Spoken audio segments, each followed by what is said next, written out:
This is a response to a video by Vogter. He was talking about the recent shooting in Sandy Hook. And I wanted to make a response to him last night, but I got tired and I had stuff to talk about, but I woke up, I'm going to see another YouTuber today on a trip, and in the shower I just decided I gotta make this response to Vogter, because this was in the shower with me, okay? This is a toy, you can tell by the bright orange tip to this gun, and you can see that it's still wet, right?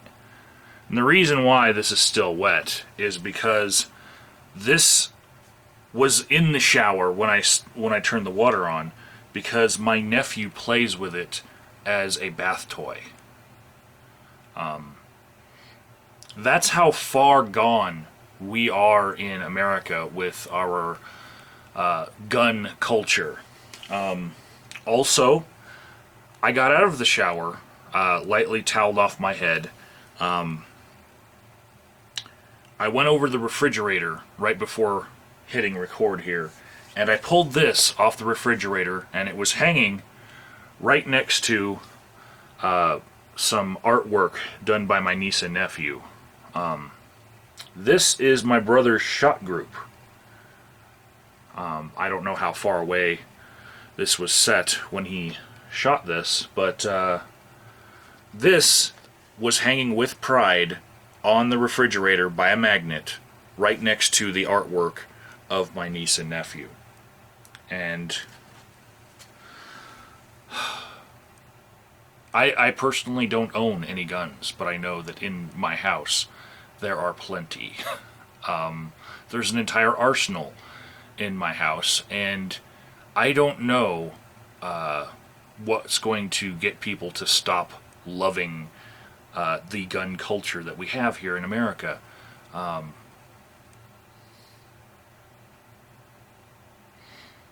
I just don't personally own guns, even though, you know, I like the right to own a gun, but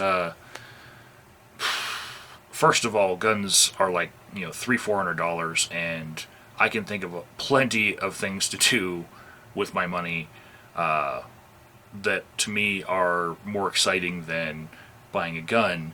And then for most ammunition, I know that a brick of 22s you can get for like $20 at Walmart, and that would last me at a firing range pretty much all day, and that's not bad for your entertainment value.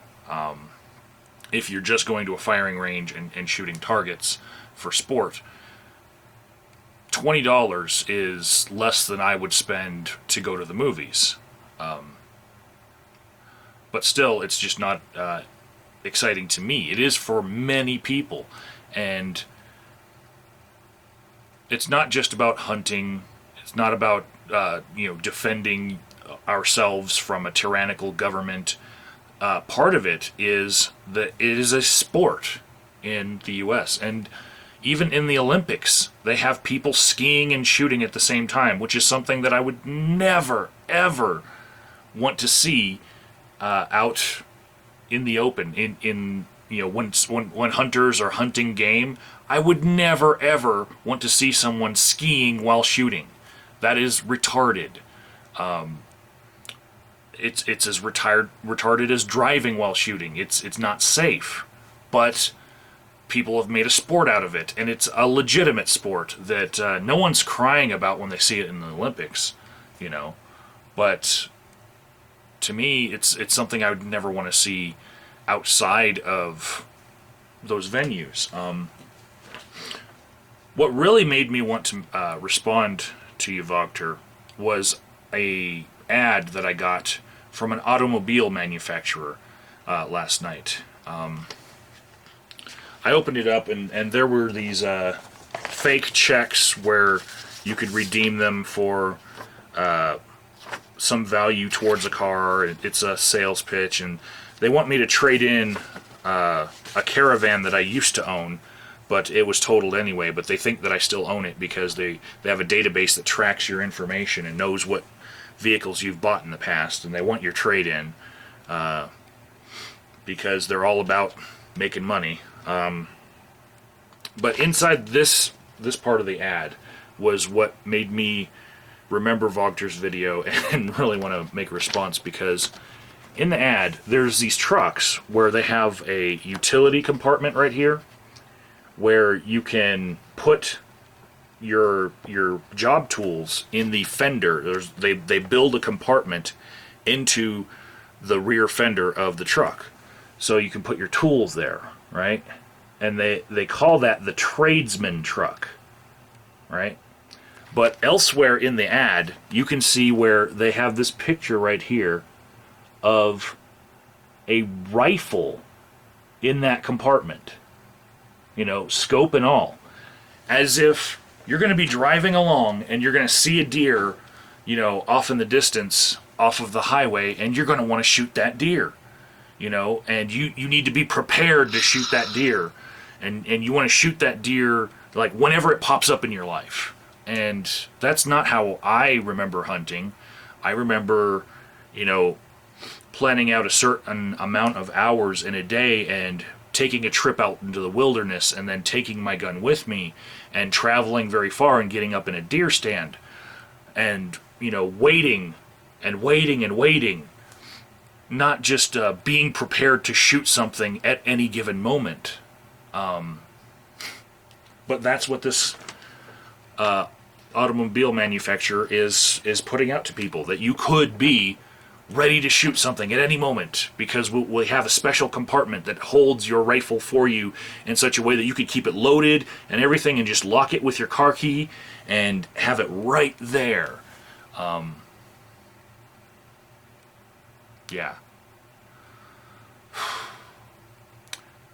Before all of the news about the tragedy at Sandy Hook, the governor of my state had declared the night before that it was finally time to start talking about gun control, because we had had enough time after the tragedy at the theater in Aurora, and, you know, after things like Columbine, where the arguments that you know are going to come up, they all come up, and people start saying, well, maybe we shouldn't make decisions while we're emotional, you know.